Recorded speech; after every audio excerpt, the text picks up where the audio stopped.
এই ঘানিটা হবে ভাই তিলের ঘানি, ওই জন্য ভাই দেখতে পাচ্ছ বালতিতে তিল ভর্তি। এই যে ভাই তোমরা এখানে যে দুটো ডাম্বল দেখতে পাচ্ছ ভাই, এখানে যে আমি লাঠিটা কেটে রেখেছি এই লাঠির। হ্যালো বন্ধুরা, আজকের একটা নতুন ভ্লগে তোমাদের সকলকে জানাই স্বাগত। ভাই তোমরা যদি আজকের এই ভিডিওটা দেখো তাহলে আজকের এই ভিডিওটা শুরু হচ্ছে আমার একটা নতুন ফোনে, যে ফোনটার নাম পোকো M7 5G। আর এর আগে ভাই আমি 229টা ভিডিও বানিয়েছি, যেটা লাস্ট ভিডিও তোমার হচ্ছে যে গ্রিল ঘষা ভিডিওটা, ওটা আমার আগেকার পুরনো ফোনের ভিডিও। আর নতুন ফোনের ভিডিওটা শুরু হয়েছে কালকের থেকে। কালকে তোমরা যে ভিডিওটা দেখলে, ওই আমি মাইক্রোফোনের একটা মাইক্রোফোন কিনেছি, তো ওইটা আমার নতুন ফোন দিয়ে ভাই শুট করা ভিডিও। সো বন্ধুরা, আমি যে 229টা ভিডিও আমি শুট করেছি সেটা আমার আগের ওই পুরনো ফোনটা দিয়ে, পোকো M6 5G।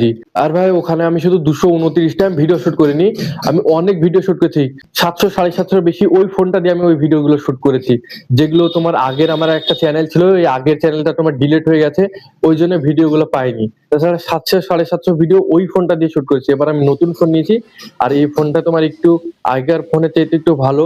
তোমার 5160 mAh এর ব্যাটারি, আর ওই ফোনটা ছিল তোমার 5000 mAh ব্যাটারি।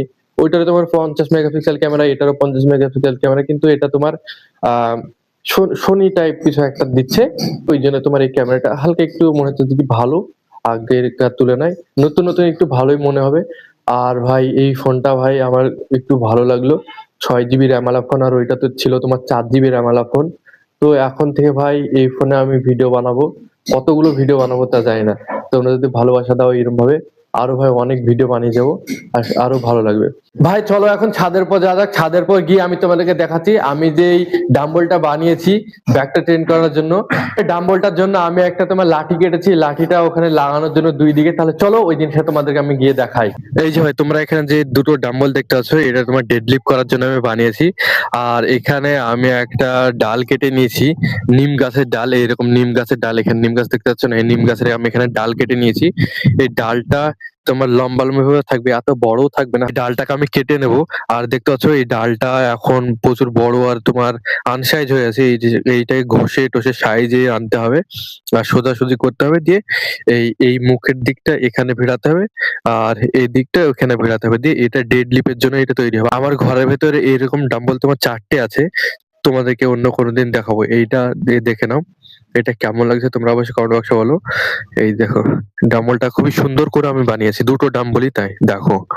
ভাই এখানে যে আমি লাঠিটা কেটে রেখেছি, এই লাঠিটা তোমার রোদে শুকাতে দিয়েছি। রোদ্রে যদি না শুকায় তাহলে তোমার এই জিনিসটা ভেঙে যাবে, আর ভেঙে গিয়ে তোমার ফ্লোরে পড়বে, মেঝেতে। আমাদের ঘরে তো তুলতে হবে ওই জিম টিম করার জন্য, ভাই একটু শখ, বুঝতে পারছো তো।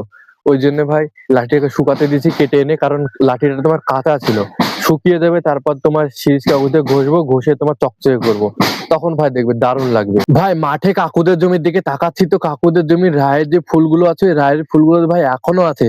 আর আমাদের ভাই রায়ের ফুলগুলো এখন ঝরে গেছে, দেখতে পাচ্ছ, আমি তোমাকে দেখাচ্ছি ভালোভাবে। ভাই দেখতে পাচ্ছ না, এই দেখো, এইটা আমাদের রায়ের জমি। আর আমাদের রায়ের ফুলগুলো দেখো, আমাদের রায়ের ফুল একদমই নেই, আমাদের রায়ের ফুল একদম শেষ হয়ে গেছে। আর ওইটা ভাই কাকুদের জমি, কাকুদের জমিতে দেখো রায়ের ফুলগুলো কত, আর কাকুদের জমিটা দেখতে ভালো লাগছে রায়ের ফুলগুলো। হ্যাঁ এখন আমি নিচে যাচ্ছি আমাদের ঘানিটা নিয়ে আসতে, ওইটাকে রোদ্রে শুকাতে হবে। রোদ্রে শুকানোর পরে বিকাল বেলার দিকে মিলে নিয়ে যেতে হবে, মিলে নিয়ে গিয়ে তেল করে নিয়ে আসতে হবে। এই যে দেখতে পাচ্ছ আমাদের ঘানিটা এইখানে আছে, আমি ছাদের উপর বসে থাকবো, বসে থেকে এই ঘানিগুলোকে শুকাবো, না হলে তোমার পায়রা আসবে, পাখি আসবে, এদের সব খেয়ে নেবে। তাহলে চলো ছাদের উপর বসি, বসে বসে এগুলোকে শুকাই, 1 আধ ঘন্টা এরকম ছাদের উপর বসে থাকবো, তারপর আবার এগুলোকে নিচে নামিয়ে নিয়ে চলে আসবো। তাহলে চলো ওই বালতিটাকে নিয়ে ছাদের উপর যাই। এই ঘানিটা হবে ভাই তিলের ঘানি, ওই জন্য ভাই দেখতে পাচ্ছ বালতিতে তিল ভর্তি, আর ভাই তিল প্রচুরই পাতলা হয়। ওজন তো আছে, যতটুকু তোমার ওজন অতটাই ওজন আছে, কিন্তু তিল রায়ের তুলনায়, মানে সর্ষের তুলনায় এই তিলটা খুবই পাতলা হয়। এই যে ভাই দেখতে পাচ্ছ আমরা এখানে বস্তাটা পেতে দিচ্ছি, আর এখানে তিলটা আমরা এখানে ঢেলে দেবো। আর এই যে এই জায়গাটা দেখছো রায় আছে, এই যে রায়গুলো, এগুলোকে অনেকে সর্ষে বলে, আর আমরা রায় বলি, আমরা সর্ষে বলি, রায় বলি, ছয় বলি। তো এই জায়গাটা শুকাতে দেবো, চলো তাহলে এগুলোকে সমান করে মিলিয়ে দিই। ভাই দেখতে পাচ্ছ ছাদের পরে ওই জায়গাটা আমরা ঘানিটা শুকাতে দিয়ে দিচ্ছি। এবার আমাকে ছাদের পর এখানে বসে থাকতে হবে, পায়রা আছে কি পাখি আছে সেটা আমাকে দেখতে হবে, তাহলে ওরা ভাই ছিটিয়ে এইদিক ওইদিক সব করে দেবে, ওই জন্য ভাই আমি এই জায়গাটা বসে আছি।